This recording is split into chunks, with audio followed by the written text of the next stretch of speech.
I'm Randy Tierney, the host of Snack Break from Source. Every Monday through Thursday, we take 20 minutes to cover hot topics in commercial architecture and design, including new product releases, designer stories, industry leaders, and the impact of design. If you're tuning in live, know that you're automatically on mute, but you can use the chat feature to ask questions, and you can find a video recording on demand at tothesource.com or subscribe to the podcast on Apple or Spotify by searching Source Snack Break.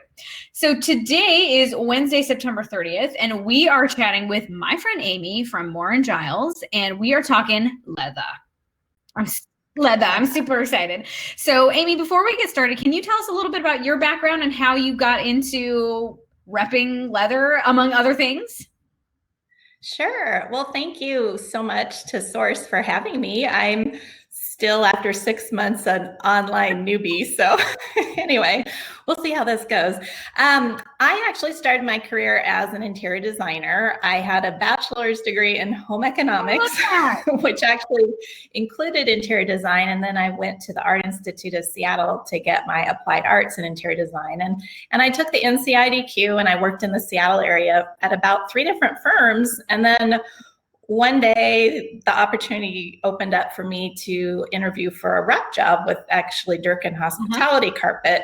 And I got offered the position. I took the leap, and now 20 years later, I'm still repping. So what I love about it is just the flexibility and getting to work with so many different design firms. It's all full of variety. And over the years, I've done, different lines, and I am multi-line now, a lot of times in contract, hospitality, senior living. But Moore Giles is one of my favorites. And I've been with them about 4.5 years now. And I always knew their product aesthetically.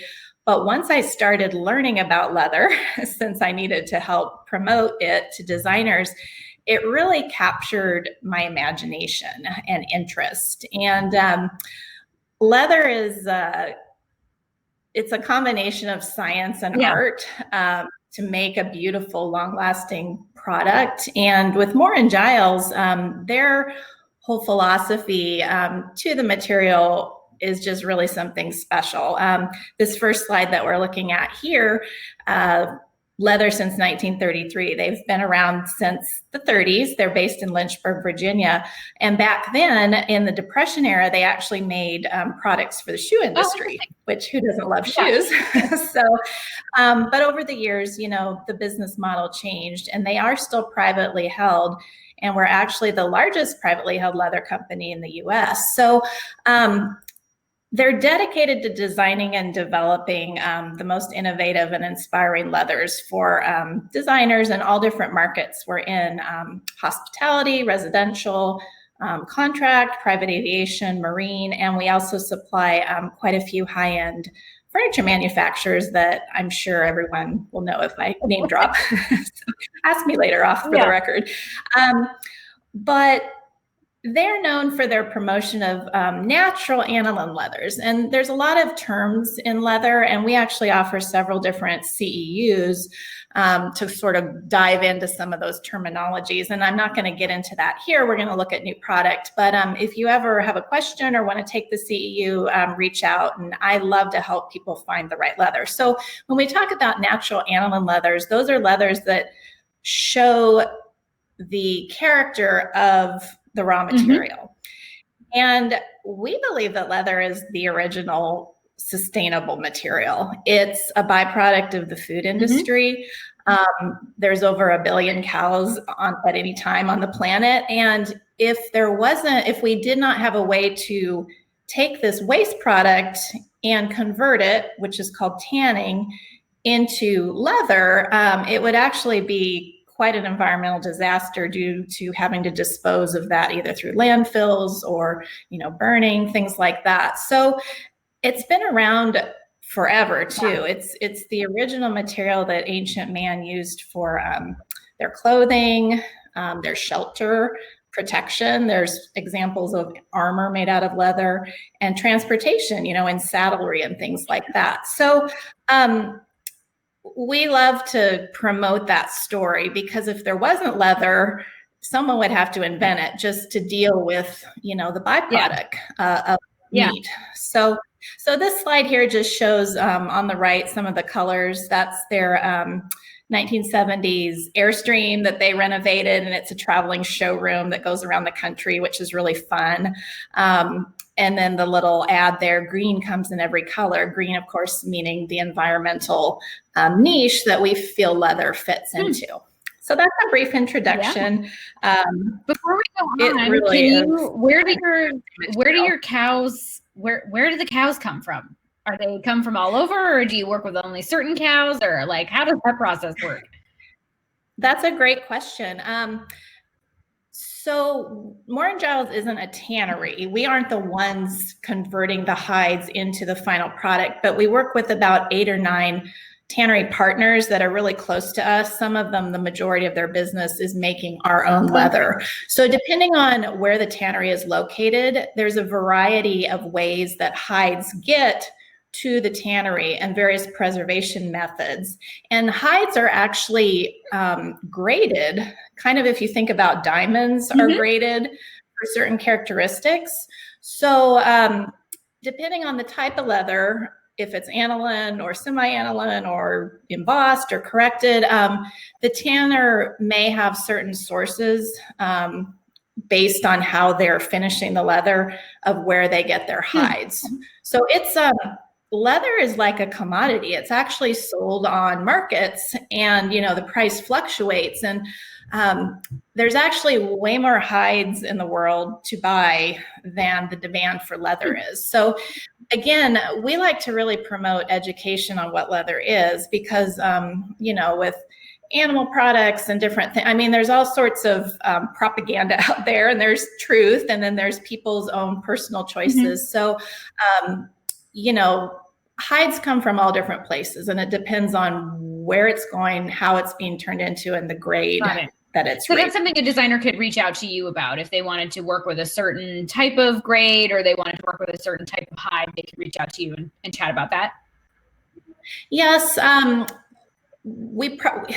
We're all about transparency. We haven't gotten to the point where our tanner tells us exactly where the hide comes from. But what I can help the designer figure out is what type of leather they're getting and why it's important or good, or why it's priced this way. A lot of times the cheaper leathers are less clear hides, and we're adding pigments to the top of them called semi-aniline or corrected, and we're covering the characteristics up almost like with a paint. So those are cheaper than the beautiful leathers where we're looking into we call them beauty marks, the scratches, the bug bites, the wrinkles on the hide, because there's an incredible depth of transparency that you can get with these natural leathers, where we're enhancing them and we're not covering up what the original material is. It's a very authentic type of material. So, and I mean, one is not worse than the other or bad, it's just different. And depending on what the client expects, what the price point is, what the designer expects, what their overall goal is, it's definitely worth a conversation to reach out and kind of figure it out versus just, we all have to pick that beautiful color right out of the swatch box, but then let's go from there to make sure you have the right leather for your job. Perfect.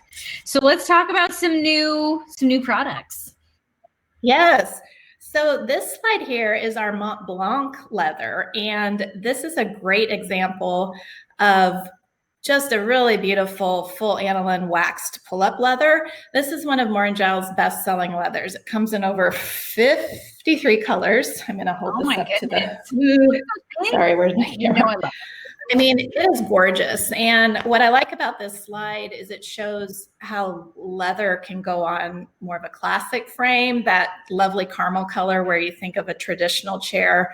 That green, Kelly green, is a Verpan sofa, which is actually a really cool design story if you ever want to hear it. It can go on contemporary frames or classic frames. A leather like this is going to wear in, it's never going to wear out. And it develops a unique story with the people that use it. So I don't know how well you'll be able to see this. Our Mont Blanc leather, usually we introduce fashion, conscious, trend conscious colors about twice a year. One day when we have, it's called Fatigue. it is a green. It may look gray, but it's a nice kind of mossy green color. And when I pull it, you can see that color burst where it lightens up.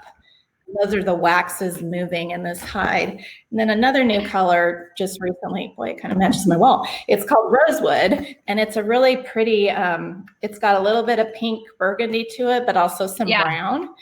And again, this leather is waxed, so some people really freak out about scratches. That's a whole nother conversation. So if you ever want to talk about that, I'd love to share it with you. About how you can address that, or the expectations about why it's not the end of the world. So anyway, I just wanted to share those images of Mont Blanc because it's a tried and true favorite and one of my go-tos for a lot. It pairs beautifully with fabrics. Awesome. And so when you say something is going to wear in, you can think of like those great old like leather chairs from the library, or like a really lovely pair of Fry boots that over the years just like starts to look really good because it shows where it's been. And that's what you're talking about. Exactly. I like to explain natural leather as it's a fingerprint. There's no other hide in the world that will look exactly like your natural leather that you put on that chair that you sit in with your dog or your cat. And over the years, it changes and it patinas. And that's something that becomes, the longevity also speaks to the environmentally conscious choice of which materials do I use, how long do they last. Your grandkids will want that leather chair. They won't want something, maybe covered in a synthetic that, is the same thing. It won't have the same, character to it. So you're exactly right. That's a great point. And so when it comes to leathers with beautiful colors like this, how do we think about people with blue jeans sitting on them? And like, how does this dye interact with other materials? Like, I know I've heard of some horror stories of certain colors of leather and like jeans being sat on, and all of a sudden your jeans are all over the leather. Like how should designers talk about this with their clients, or like prevent it, or what should they know? Right. Denim dye is like the worst of forever. Indigo. Usually if that's a huge concern, we'll look at more of a semi-aniline finished leather with a protective coating. But if you want to go to the next slide, we can look at what's called Athena. And this is one thing that is completely unique to Moore Giles. This was introduced last year after probably about 3 years of development with both Applied Textiles, who's known for their Alta chemistry on fabrics, and the tannery Omega, which is based in Spain. And it is the only and first leather that has this technology. And it was quite a chemistry problem. Leather is made of collagen, and that construction changes depending again on where the cow came from. Did he eat grass, or was he fed grain, and all of this stuff. So it's incredibly complex chemistry problem. But what's cool about this is a semi-aniline leather. It's a little bit of a more conservative palette. You can see there's 8 colors there. It's protected. Things like the denim dye is not something that will transfer onto this leather like it might in a more open natural leather. And it is a water-based chemistry that won't wear off. It's not a surface treatment. It's actually impregnated into the collagen fibers of the leather. So we're excited about this. It's still pretty new. We're getting the word out, but it's a completely different aesthetic and kind of look than the Mont Blanc, but it certainly has its place where you're having food served, or again, if everybody in the office wears jeans all day long, this could be something to consider and know about. Does the Ulta finish, does it change how the leather feels? So the hand of the leather is important too when you're choosing leather, and different types of tanning have a different feel to them, just like textiles. It is not a stiff leather. It doesn't feel cardboardy, and it doesn't feel super coated. Sometimes with the less expensive, heavily pigmented leathers like in your car or on an airplane, sometimes you're like, is it leather? Is it vinyl? You really can't tell. But this still has a nice drape, and it's an upholstery thickness, which is 1 to 1.2 millimeters. Yeah. So yeah, it's something that Moore Giles is proud to offer. We wouldn't like try to give you something that we wouldn't put in our own, own environment. And it does have, like you said, sort of a more contemporary look where it doesn't have that sort of worn look. And does the finish mean that it will stay more consistent as you use it? Exactly. Semi-aniline leathers or corrected leathers, they're two different things. The pigments, a lot of times, we're covering up a little bit more of that grain of the hide. You can also use the analogy of staining wood, a clear stain versus a paint, and all the steps in between on how much you're covering up. So this leather will be very consistent. It's not going to have what we call color flow, where there's tonal changes across the hide. The grain is a smoother, tighter grain. So yeah, it does have a little bit more of a contemporary look to it. Awesome. And it comes from Spain, which is cool. I feel like there's a lot of tanneries in Spain and Italy, maybe, and maybe also some in Argentina, I want to say. Maybe wherever we're eating a lot of cows, there's maybe tanneries. People eat cows all around the world. So it's quite amazing. Moore Giles partner tanneries are in Italy, France, Germany, Spain. There's a great one in Thailand, New Zealand. We have a few products that come from India. And from South America are a lot of our hair-on hides. Yeah, we have some laser hair-on hides, and then the natural brindles and things. Sweet. So, well, speaking of, this looks like some exciting things. Oh man, and we're like have 3 minutes left. Talk about leather forever. So a completely opposite direction. This is Bill Amberg print with Moore Giles. This is just a teaser. Bill Amberg is a really interesting leather craftsman based in London. He's been around for 30 years, and some of his designs with leather, specifically a briefcase, are in like the MoMA and considered part of the permanent collection. But he has a great quote. He says, "Leather rewards curiosity." So this is digitally printed leather with Bill Amberg.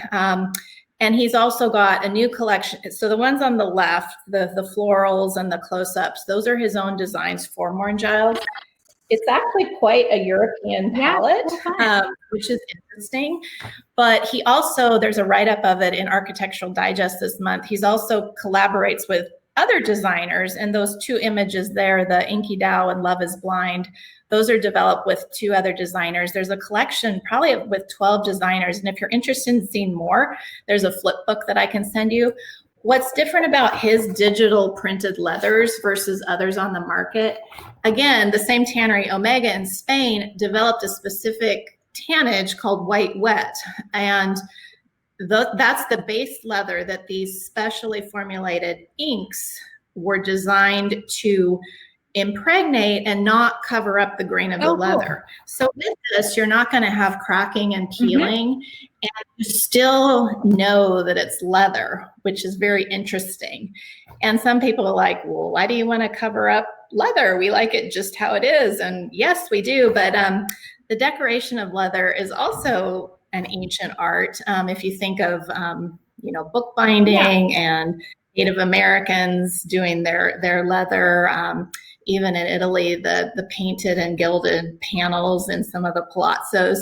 So this is really a cool combination of new technology on an ancient material. But there's more if you want to know more, so let me know. But it's just kind of something wild. So it's like, hey, look at this. I love it. And then tell us about this organic leather situation. I love it. Yes, I know we're wrapping up here. Moore Giles is the only leather company also to proudly offer 4 leathers that are Declare labeled. And they meet the strictest, criteria. All 4 leathers are redless chemical free.